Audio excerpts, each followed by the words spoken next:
اسی طرح بڑا مشہور تاریخی واقعہ ہے ہندوستان کا، یہ اکبر بادشاہ کے زمانے کی بات ہے کہ ان کے جو تھے نا اپنا کچن کیبنٹ، یعنی جو خاص مشیر لوگ تھے، ان میں ابو الفضل بھی تھا، فیضی بھی تھا، اور ملا دو پیادہ بھی تھا۔ وہ بادشاہ کے پاس آتے تھے، علمی باتیں بھی ہوتی تھیں، ہنسی مذاق بھی ہوتی تھی۔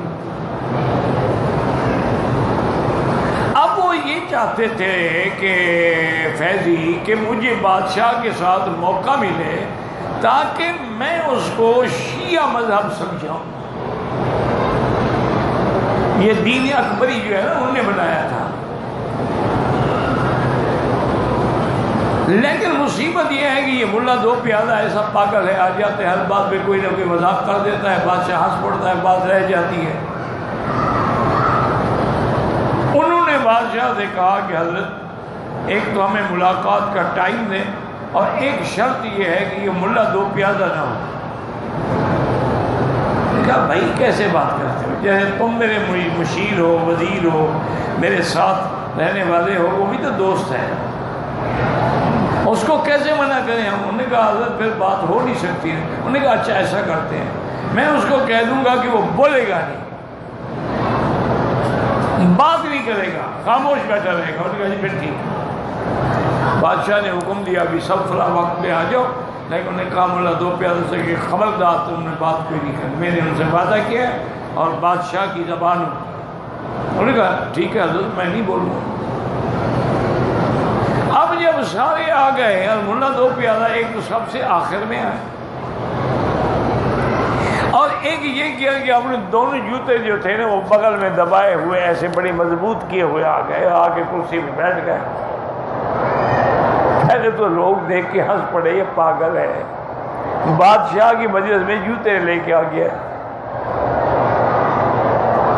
آخر بادشاہ سے بھی صبر نہ ہو سکا، انہوں نے کہا یہ ملا دو پیادہ تمہیں کیا خوف ہو گیا تھا کہ تم جوتے؟ انہوں نے کہا حضرت آج آپ کے پاس شیعہ علماء نے آنا ہے، تو ان کو جوتے چوری کرنے کی عادت ہے، حضور کے زمانے میں بھی یہ جوتی چوری کر لیتے تھے۔ تو فیضی بیٹھا غصہ آ گیا، حضور کے زمانے میں شیعہ کہاں تھے؟ یار میں کو پڑھا لکھا نہیں، شاید ابو بکر کا زمانہ ہو۔ انہوں نے کہا اس میں کہاں تھے شیعہ؟ انہوں نے کہا یار میں نے کوئی تاریخ رکھی ہوئی ہے، شاید حضرت عمر کا زمانہ ہو، اس میں کہاں تھے شیعہ؟ تو انہوں نے کہا پھر بدبختوں تم کہاں سے نکل آئے ہو؟ نہ نبی کے زمانے میں تھے، نہ ابو بکر کے، نہ عمر کے، اس کا مطلب ہے کہ تم انڈیا میں پیدا ہوئے ہو۔ وہ بات کرنے سے پہلے ہی مناظرہ ہار کے بھاگ گئے۔ تو ایسے لوگوں کو پھر اس قسم کا جواب دیا جاتا۔ یہ عجیب عجیب ہے۔ اس نے ایک آدمی نے اس سے کہا کہ ملا دو پیادہ میں تمہارے ساتھ مناظرہ کرتا ہوں، لیکن تم زبان دراز آدمی ہو، مناظرہ اشارات میں ہوگا۔ ٹھیک۔ تو اس نے ایک انگلی کا اشارہ کیا، ملا دو پیادے نے کر دیا۔